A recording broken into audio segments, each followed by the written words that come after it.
This is the High Voltage Business Builders Podcast, daily intelligence for serious e-commerce portfolio builders across Amazon, TikTok Shop, Shopify, Walmart, and every channel that moves the needle. Neil Twa and his Voltage team all day, every day since 2012. Let's get into it. You're moving 30 units a day on Amazon, maybe 40 on a good day. The margins feel thin, the ad spend feels like a leak you can't plug, and somewhere in the back of your mind, a question is forming. Is this actually worth it? That moment, that specific, uncomfortable moment, is where a lot of sellers quit, and it's exactly where Ashley Kalus decided to stay.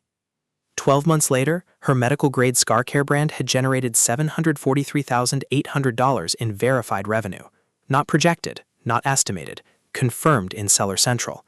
That's a 397% year-over-year increase, and it happened in a category most sellers would overlook: scar treatment. Not supplements, not electronics, not a trending product with a 90-day shelf life. A focused, clinical, repeat purchase brand built on compound organic rank and disciplined margin management. Here's what makes this story worth your attention regardless of where you are right now. She didn't get there by spending her way to the top. Her tacos, total advertising cost of sales, sits at 40% and is falling. Her net margin is holding at 20%. She's placed a 10,000 unit inventory order. The machine is running. If you're doing $5K a month and wondering whether the model works, this episode is your answer. If you're doing $500K a month and want to understand how a brand compounds from near zero to nearly $750,000 in a single year, this episode is your blueprint. The question isn't whether 397% growth is possible on Amazon in a niche medical category. The question is, what did she do differently than the sellers who quit at 35 units a day? Let's get into it. The core mechanic behind Ashley's growth isn't a secret, but most sellers either don't believe it works or don't have the patience to let it play out. It's the compounding relationship between paid advertising, organic rank, and repeat purchase behavior. And it works at $5K a month just as powerfully as it works at $500K a month. It just takes longer to see at smaller scale. Here's how it works. When you run Amazon PPC with discipline, meaning you're targeting the right keywords, not just the broadest ones, you generate sales velocity. Amazon's algorithm reads that velocity as demand signal and begins to move your listing up in organic search results. As your organic rank improves, you start capturing sales you didn't pay for. Your tacos drops, your margin expands, the business becomes more efficient over time, not less. If you're spending $2,000 a month on ads right now and your tacos is at 40%, that feels heavy. But if your organic rank is climbing, that 40% is temporary. Ashley's tacos started higher and is now trending down precisely because the organic flywheel is engaging.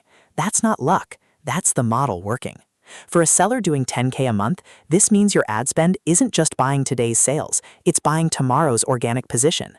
Every dollar you spend with strategic intent is an investment in rank, not just revenue. For a larger operator managing multiple SKUs or categories, the same principle applies at scale, except the compounding effect accelerates because you have more data, more review velocity, and more budget to push rank on multiple terms simultaneously. The insight is this: tacos falling while revenue rises is the signal that your brand is transitioning from paid dependency to organic authority. That transition is the entire game. Let's make this concrete. Ashley's brand sits in the medical-grade scar care category.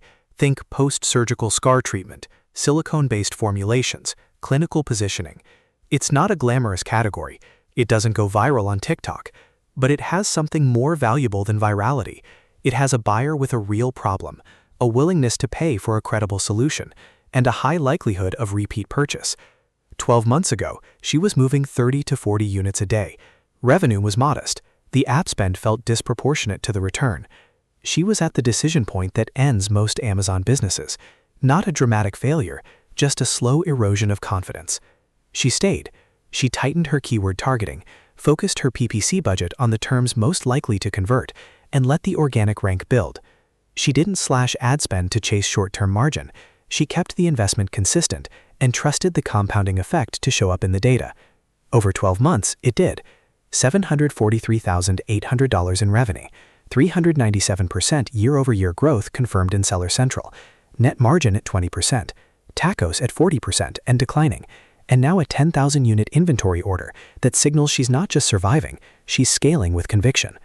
Now consider what this looks like for a larger operator. A brand doing $200K a month in a similar repeat purchase category, skincare, wellness, consumables.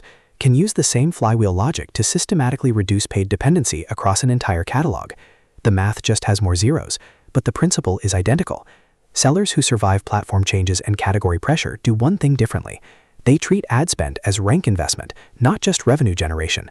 That reframe changes every decision downstream. 3 moves. Every seller can apply these. The execution just looks different depending on your scale. Move 1. Audit your take-cost trend, not just your take-cost number. A 40% take-cost means very different things depending on whether it's rising or falling. If your take-cost is declining month over month while your revenue is growing, the flywheel is working. Stay the course. If your take-cost is flat or rising while revenue stagnates, your ad spend is not building organic rank, and you have a targeting problem, not a budget problem. Pull your 90-day take-cost trend right now. That single data point tells you more about your business health than your daily revenue number. For a seller at $10K a month, this is your North Star metric. Track it weekly. For an operator at $300K a month, build it into your monthly category review for every ASIN in your catalog. Move 2. Protect your repeat purchase rate before you scale inventory. Ashley's 10,000 unit order is only smart because her repeat purchase behavior supports it. Before you place a large inventory order, at any scale, verify that your reorder rate justifies the commitment. If buyers aren't coming back, more inventory is more risk, not more opportunity. Move 3. Don't quit at 35 units a day. This sounds simple. It isn't. The compounding effect on Amazon is real, but it is not fast. Most sellers exit the model in the exact window before organic rank begins to reward their investment. Set a 90-day minimum commitment on any new product push before you evaluate whether it's working. Give the algorithm time to read your data. Patience in this business is a competitive advantage most sellers voluntarily surrender.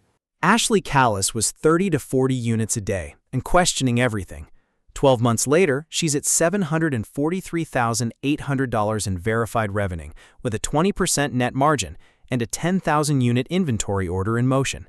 That's not a miracle. That's a model, executed with discipline, guided by the right data, round up. Not as consultants who advise from the sidelines, but as operators who have skin in the game at every level of this business. We've seen sellers at $5K a month become $500K operators. We've seen $500K operators build 8-figure portfolios. The model works. The question is whether you're working it correctly. If you're a builder who is earlier in the journey, still figuring out whether Amazon is the right vehicle, still trying to understand how PPC connects to organic rank, still wondering if 397% growth is actually achievable for your brand, we want to talk to you. Voltage offers a path that starts with real education and moves into real execution. If you're a more advanced operator looking to compress your timeline, reduce paid dependency, and build a brand with genuine enterprise value, that conversation looks different, and we're ready for it too. Either way, the starting point is the same. Go to voltagedm.com. See what 13 years of operator-led brand building looks like in practice.